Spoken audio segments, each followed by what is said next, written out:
To conclude this chapter, we're going to talk about writing to a file. So first we need to write the file with appropriate permission. Now first we're going to start off with starting with file equals. This time we're going to open this time. However, we're going to use the mode W plus. This means we can read and write with this file. Opens the file for both reading and writing. We also have something called WB, which opens the file in binary format. But we won't be using that, so we're going to be using W plus, so reading and writing, to demonstrate how this works. Now, when you open a file in write mode, it's gonna overwrite the existing file, or if it doesn't exist, it'll create a new file. So let's make a new file called write.txt. And this is stored in wherever the Sublime Text project is located inside that folder. So we're going to open a file called write.txt, which we're going to use for reading and writing. So let's do the following. So we're going to do write.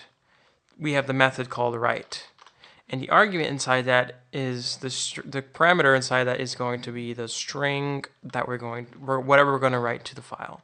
So we have hello file. I am string. So we have that written. So let's say we want to read what we just wrote now.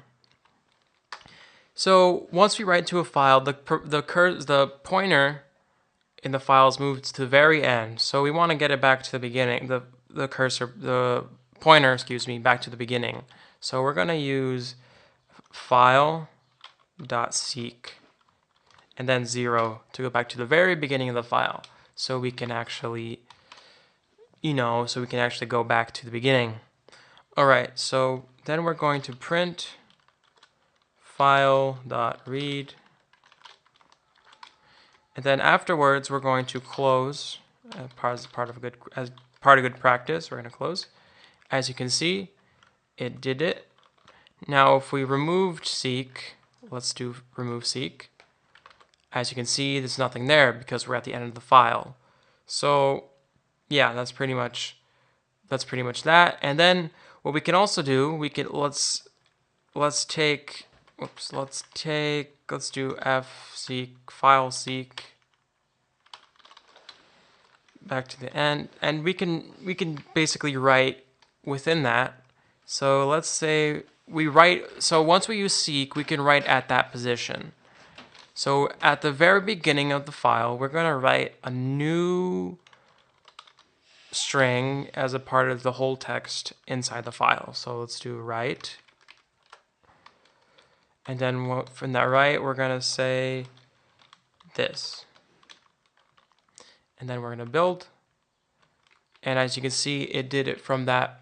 It started from that position. So let's use seek again. So it wrote this, and then after writing it, it went to the very end of that position. So let's do this. And it basically overwrote whatever was here.